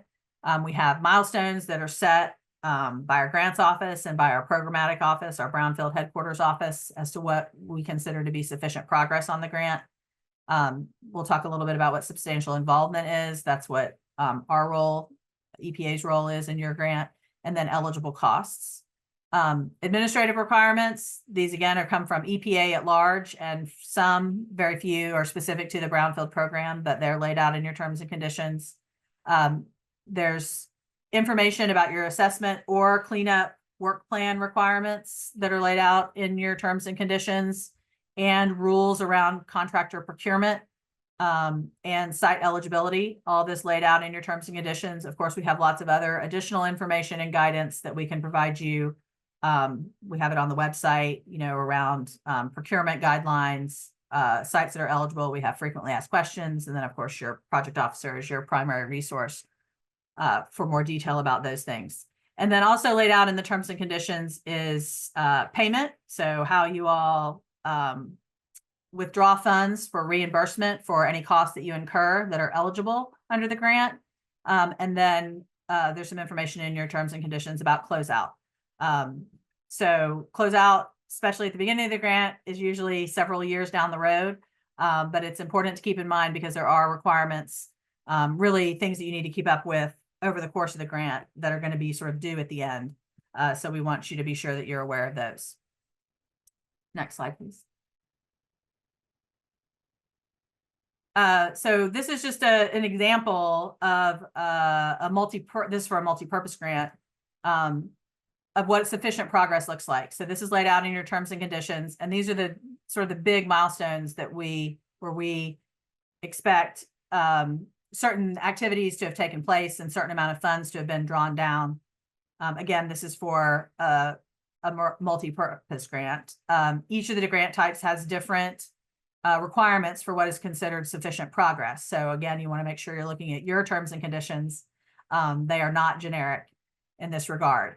But as an example, sufficient progress is considered to be at the 18-month mark. So that's from the date of award, that at least 25% of the funds have been drawn down or dispersed, that a QEP, a qualified environmental professional, has been solicited, that sites are prioritized or an inventory has been initiated, so you know which properties you plan to assess, that community involvement activities have been initiated, and that other documented activities have occurred that demonstrate to EPA satisfaction, that's your project officer satisfaction, that you're going to successfully perform the cooperative agreement.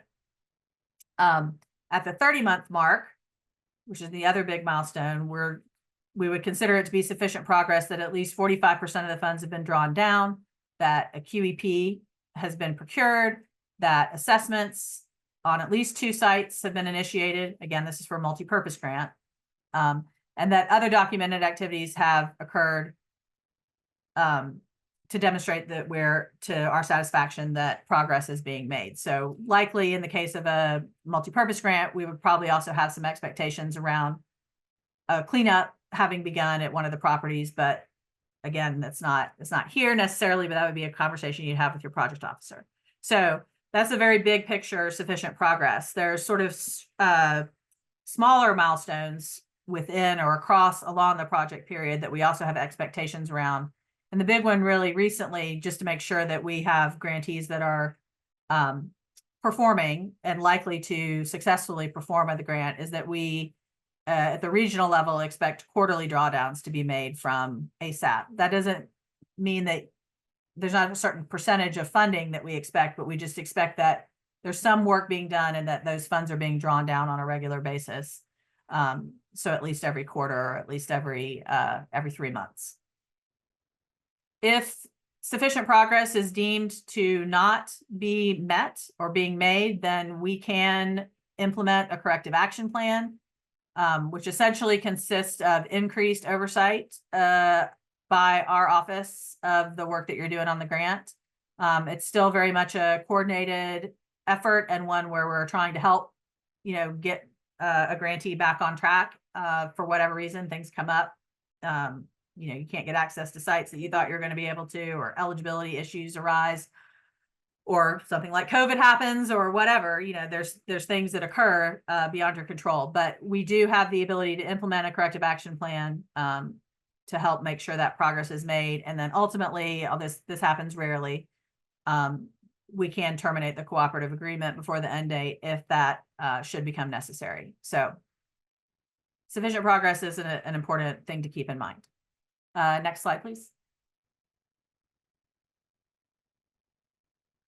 So this slide summarizes sort of EPA's substantial involvement role. So as I mentioned before, this is really a cooperative agreement, not really a grant. We don't just hand you the money and say, go forth and conquer.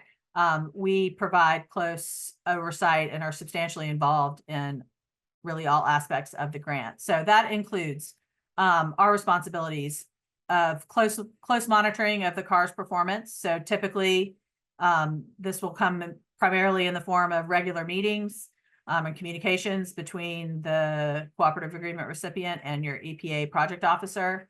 I like to meet with my grantees monthly, at least initially, to make sure everybody's on the same page. We're getting things off to a good start. That could be decreased over time, just sort of depending on how things are going. But almost certainly it's going to be at least a quarterly conversation that will be had. Participation in periodic telephone conference calls, reviewing and commenting on quarterly and annual reports. So some of the reporting requirements are quarterly. That's usually around sort of the basic work that's being done on the grant. There's also annual reporting that's required. These are more administrative in nature, things like your federal financial reports that will go to our finance center, MeeBee-Weebies. So in your procurement efforts, you have to demonstrate that you're affording an opportunity to participate for minority, women, and women-owned businesses, things like that. EPA is substantially involved in verifying that sites meet site eligibility criteria. So again, it's different depending on whether you have an assessment grant or a cleanup grant, but there are eligibility requirements largely around liability and making sure that the cooperative agreement recipient is not liable for any of the contamination that may be identified on a property, because we do not fund cleanup or assessment work for responsible parties. EPA project officers will review and approve quality assurance project plans. These are the documents I mentioned before that'll primarily fall under the purview of your qualified environmental professional to produce, but they are basically documents that may let us know that the data that's going to be collected is going to be usable data. So we review that. And the information on here is dated. I apologize for that. As of recently, we in the region just updated, or in the process still really, of updating our quality assurance management plan. And so those dates for the time it takes for us to review for a generic QAP is actually going to be 60 days. And we're going to move away from site-specific QAPs and move to sampling and analysis plans. And those are going to be a 30-day review time. So I apologize that that's an error, but these are documents that have to come to us, have to be reviewed and approved with our signature before work can proceed in order for that work to be eligible for reimbursement under the grant. We will request access to all the documents that you produce or that are associated with the grant throughout the life of a grant. So it'll depend on your project officer as to how much of that they want to actually see, but keep in mind that at any point, and this doesn't happen frequently, but at any point, auditors, federal auditors from the Office of the Inspector General, can choose to review the work that's going on one of these grants. And that's applicable to any federal grant, not just EPA grants, not just Brownfield grants, but any federal funds that are out there. The Office of the Inspector General at any point can be like, I want to see everything you're doing.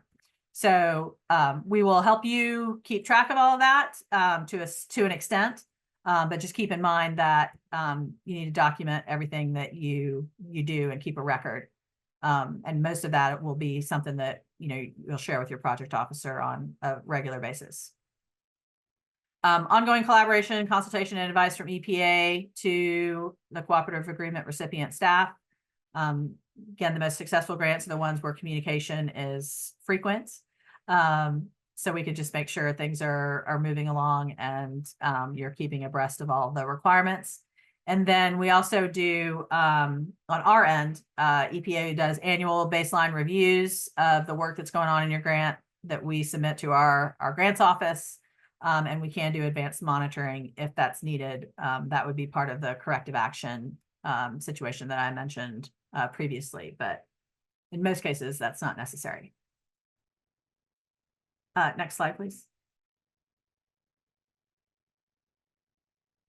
So what are the cooperative agreement recipients' responsibilities? So these go sort of in tandem with our responsibilities at EPA. One of your responsibilities is to ensure that quarterly progress reports are submitted to ACRES, which is an acronym for our essentially environmental information database. And that quarterly drawdowns are made from ASAP, which is our online, your online access to the finances, the funding for the grant. So we as project officers can work really closely with you on the ACRES progress reporting. That information actually comes directly to us for review.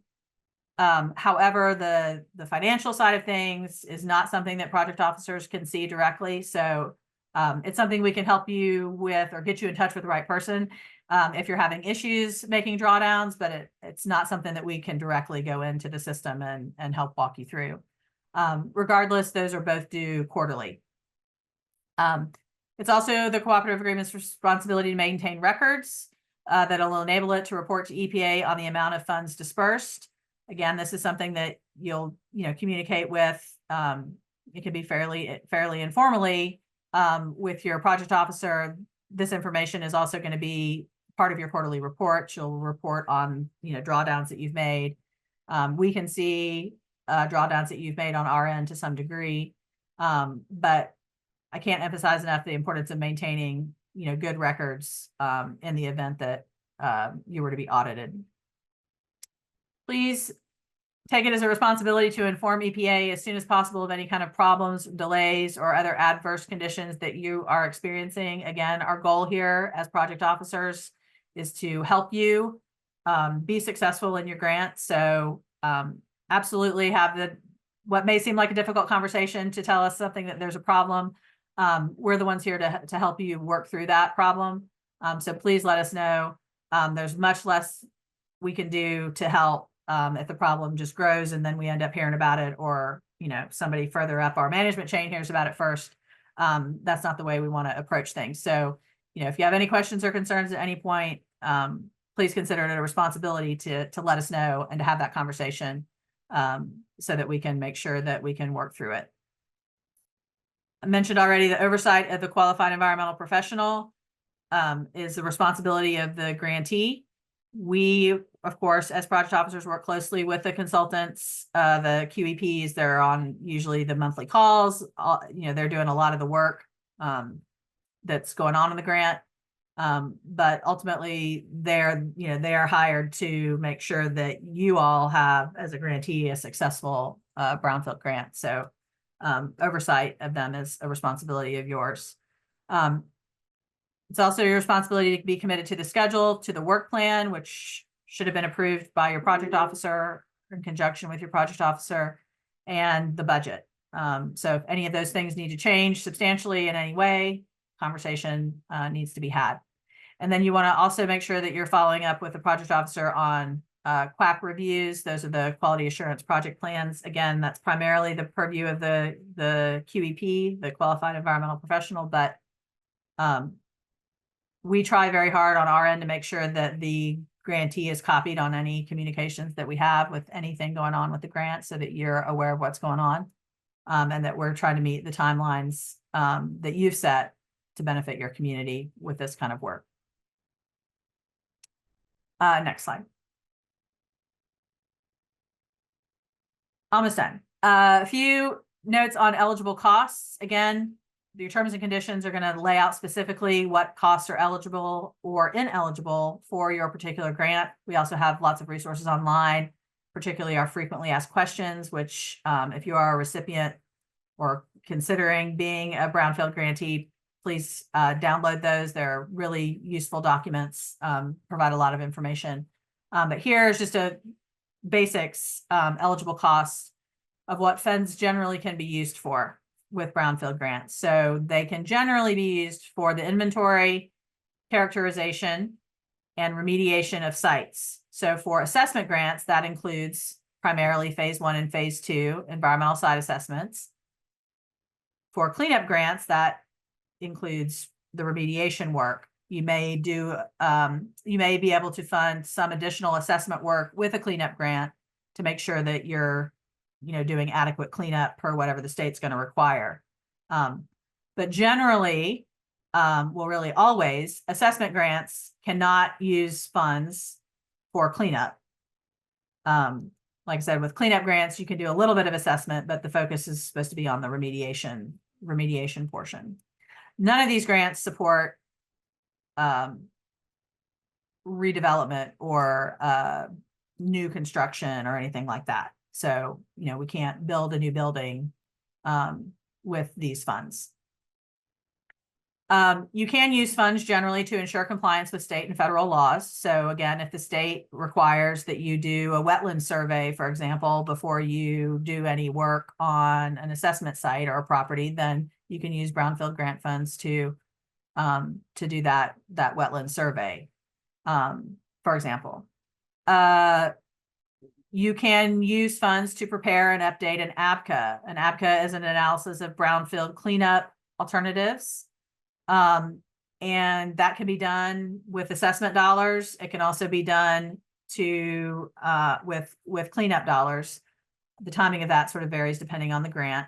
But if you end up with a property that you're interested in doing cleanup on, then we can use Brownfield funds to support the development of or exploration of those cleanup alternatives. Certainly the development of QAPs and SAPs, quality assurance project plans, and sampling and analysis plans. Those are eligible costs under these grants. We can use these funds, or you can use these funds to purchase environmental insurance. This is unusual really anymore for us to see environmental insurance purchased with the grant funds, but it is an eligible cost. More often, we recommend that if you are concerned about environmental liability, you work with your state Brownfield program to make sure that you are eligible, or the property is eligible for those programs, so that you can receive tax incentives or whatever the particular state program may offer, as well as liability protection. But in some cases, if that is a necessary factor or a factor of consideration, environmental insurance is an option. And then various planning activities, as I mentioned before, this is really sort of the redevelopment side of things. You can use grant funds to support market studies and site reuse assessments, community health assessments, things like that. We also offer a variety of technical assistance in that regard. Generally, funds cannot be used for cleanup activities for assessment grants. Funds can be used for cleanup activities for cleanup grants, but not for assessment grants. Site development activities. So again, that's to make sure the site is adequately prepared for cleanup activities or for assessment activities, depending on the particular situation. That's not the actual redevelopment cannot be funded with cleanup or assessment grants. They cannot be used for job training. We have a whole nother set of type of grant called a job training grant that supports communities in providing a workforce that can participate in brownfield work that may be going on in the community, but that is not the purview of these assessment or cleanup grants. You cannot use the funding to pay penalties or fines, and you cannot use the funds to pay someone to write for other grants or for future brownfield grants. So you can't use the funding in that way or pay your consultant to do those things. Next slide. The last thing I wanted to mention is just to circle back to those federal cross-cutting requirements. I mentioned a few of them previously. There's a few more listed here, but you just want to keep in mind that while you are, the recipient of a brownfield grant, there are other federal laws that do apply and may come to bear on how you make decisions or proceed with your assessment and cleanup activities. Most of these federal cross-cutting requirements are more applicable to the type of work that's done under cleanup grants. So that would also include multipurpose grants where cleanup is being done, and RLF grants. However, in a few cases, they can impact the type of work that goes on with assessment grants. So I just wanted to list them here. BABA is one of them. It's a big one recently. That's Build America, Buy America. So that's an important component to some of the types of work that get done under brownfield grants with regard to the types of not equipment, but anything that could be considered construction that would go in place on a site. You have to buy from American companies and so on and so forth. The MeBe-WeBe requirements, which I mentioned previously, that is a federal cross-cutting requirement that's laid out in your T's and C's. That's including minority and women-owned businesses. OSHA requirements, again, usually that's for construction work that might be done, but OSHA certainly still applies. Endangered Species Act, the Clean Water Section 404 permits. So if wetlands are a part of any of your properties that you're interested in assessing or cleaning up, and then the National Historic Preservation Act. So these are just things that you want to certainly be aware of and mindful of. And those are, applicable sort of in a property by property basis, depending on the type of work and where you're going to do that work. I think that's all I had. Next slide. Awesome. Questions? Any questions for Nicole? We can also combine that into our Q&A session. All right, Nicole, thank you so much. That was a lot of information, but really, really helpful to know for the next steps. It's all very useful information. And again, these slides are available to attendees. And with that, Fatima, if you could click next slide. With spooky season coming up, we're going to take our lamps out and we're going to rub them and hope that our grant gurus can show up and answer some questions for us. So next slide, Fatima. We have Sean Vroom, Executive Director at NJIT TAB, and Kaylin Bruno, Director of Environmental Services with NJIT TAB.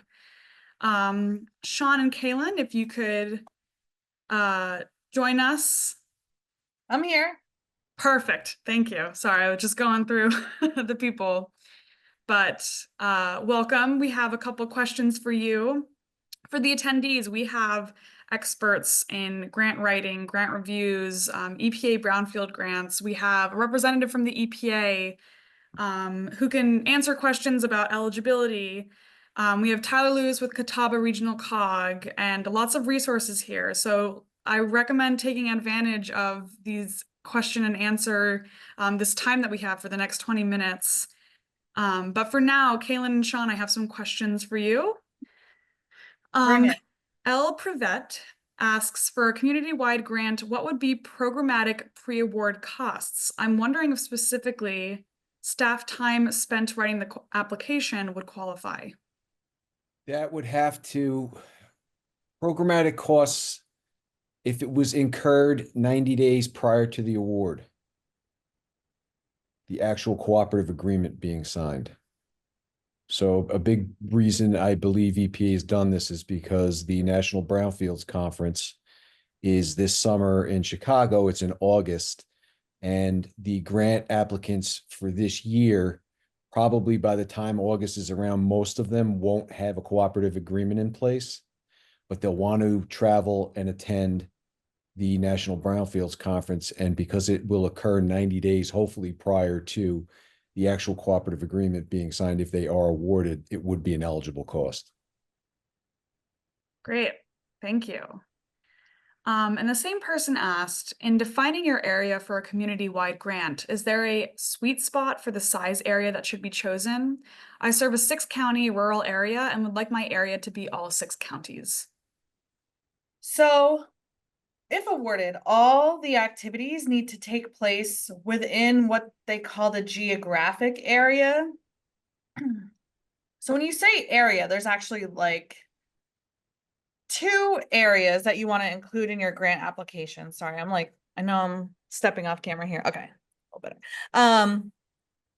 First is the geographic area, and we recommend that people make that as big as reasonable, because like I said, all of your grant activities need to take place within your geographic area.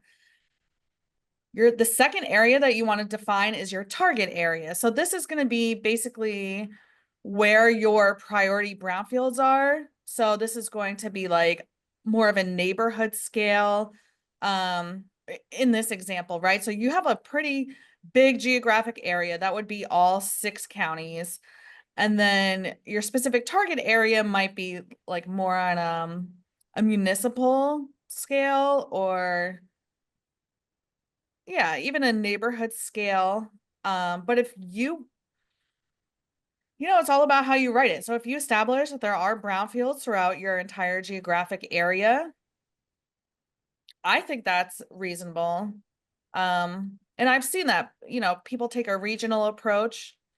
Or if you want to define your geographic area as a couple counties and then municipalities within those counties, I think that would work too. Sean, do you agree with that?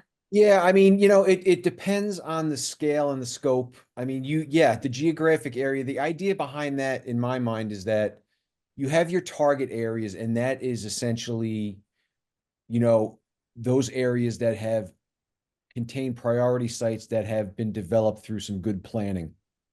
So they just didn't fall out of the tree. But for an example, if you have an assessment grant and you have, say you've designated, say you're a municipality or say you're a county, and you have 2 target areas that are 2 towns, the gateways into 2 towns are your target areas for this assessment grant, and you have a limited number of brownfield sites, you're highlighting them in your application. They're sites that preferably make the strongest case for your application. But sometimes those sites, especially with assessment grants, may fall through because a complication occurs as far as accessing the site to do the assessment work. If that's the case, you may not have another brownfields site within that target area, but you want that wiggle room to be able to expend those EPA funds within your geographic area. So then you would find another area or priority brownfield site. Again, you've already won the application. You don't necessarily have to designate a target area, but it gives you that ability to expend all of the grant money that has been awarded to you. And that is key. You do not want to leave any of your grant money on the table. EPA gives that out. They want you to spend it. They want you to spend it within the time allotted for the grant or the performance period. It depends on the story that you're kind of crafting for your grant application and what makes sense. But you can certainly have larger areas, larger geographic areas. Again, the focus would be on your target areas. Thank you. And to the person who asked those questions, if you'd like to unmute yourself, you can just go to the React button on the bottom and raise your hand, and we will unmute you if you'd like further clarification, if you'd like to talk to Kaylin and Sean about that question a little bit more. And same for anyone who's attending. If you're interested in asking a question verbally instead of writing it in Q&A or chat, feel free to raise your hand by going to the React button below. And I also wanted to circle back too with the question that we had asked before Nicole began and after our break about, in your opinion, what is the most difficult task or step of the Brownfield redevelopment project? And a lot of people put some really good things that, you know, we see people struggle with or have problems with. And I just wanted to remind everyone that NJIT Tab is here to help. We are a free resource designated by the EPA to provide assistance to these communities. So with those issues, with those questions or challenges that you have, don't hesitate to reach out to us. So I don't see anyone raising their hands and I don't see any additional questions. I did just want to ask one last thing. Feel free to put this in the chat if you'd like, but for the attendees, what are your key takeaways from today's session? And what, if any, areas have been highlighted for you today that you might want additional support with in the future? Elise, can I chime in? Yeah, absolutely. Since we've got Kaylin and Sean here, those were the questions that were in the chat. That takes care of that. Okay. One thing, when Elise was presenting at the beginning, she showed the different types of assessment grants between the coalition and the community-wide assessment. And the first question was covering a region that covered 6 counties. And this is something we've had at Catawba Regional, both the coalition grant as well as the community-wide assessment grant. For those that are first time out of the gate, I know there's some priority on giving new awards versus continuing awards. If you've got a region like that and this is your first time doing this, what would you go after? Would you go after that coalition or would you go after the community-wide? What's your better odds for getting a grant for your region? You know, that's actually a good question, because EPA, when they put out their projected what number of awards they want to give out, whether it be cleanup, revolving loan fund, or assessment, they don't really designate between, at least I haven't seen a table that designates between which types of assessment grants they give. I don't know, Kaylin, do you have any? Yeah. So I've seen an analysis. I believe last year or the year before was the first time that they were offering these coalition assessment grants. The data from last year show that you would have better odds applying for a coalition grant. And however, I know the word has kind of gone out about that, so I don't know what the data will show this year. But I do like that option, the coalition grant, because it does show you have strong partnerships. That's something that the EPA is looking for. It shows that you've put a lot of thought into geographically your target area, your priority sites. So yeah, if you're kind of bouncing between which one you're not really sure, you know, I don't know, you'd have to take a look at your capacity, the strength of your partnerships. Yeah, I mean, you want to keep in mind that the idea behind the coalition grant, if you're deciding which one to go for, the idea of the coalition grant was that you basically only have one entity that has the capacity to manage an EPA grant. So that was really the thought process behind the creation of those. So you wind up with the lead member who has the capacity to manage and the grant, hopefully successfully. And then you have other entities that have sites that need assessment, but they just don't have the capacity to handle the grant. Now, if, you know, you can, you know, like Kaylin said, if looking at back awards, maybe you have a higher chance of getting the coalition grant, but it may not work for you because of the restrictions that are required with a coalition grant, in how many target areas you have to have, how many sites located within. So it's a little bit more prescriptive than the community-wide assessment grant, where you can, basically decide where you want to spend the money. You don't have to have a certain amount in any one particular location if you are in a larger regional area. Tyler, do you have any other questions? One last one, because I know we're running up on our time. When Elisa was presenting, she touched on deliverables of the program, and when you're building an application, building that competitive deliverable side, for folks that are not using a consultant to write the grant, when you're scoping out how many phase ones, phase twos, is there an industry standard that y'all would recommend, or that you see most coming from a grant, as far as pricing the deliverables out on a 500,000 community-wide assessment grant application? EPA does have a tool for this based on region and scope. I'll drop a link to that tool in the chat. So basically, from all the data that they've collected through giving these grants, they've been able to give like an average price for phase one, phase two. And of course, it's going to depend on the scope. Okay. But the tool does have these variables that you can play with. It's like size of the site, your geographic location. And it will also give you like a minimum and a maximum. So I recommend using that for your estimation. Good deal. All right, Tyler, any closing statements you want to make, or? Just want to say thank you to everybody for being here today. I hope you found this as a good resource. And I will say we've enjoyed our Brownfields work. I think back, we were talking about community involvement on the front end, with selecting your Brownfields task force and having folks involved. And my last piece of advice is structure something that's going to benefit everybody in the community that you're trying to serve, and keep those folks involved throughout the entire process. We've had some in the past where things do get a little bit technical with the grant. So when you're thinking through your grant applications and who's going to be on that task force, make sure that they have a capacity as well to understand the process and the goals of your project. But thank you again to EPA and to NJIT for partnering for this and for your time today. Thank you. Thank you, everyone. Take care.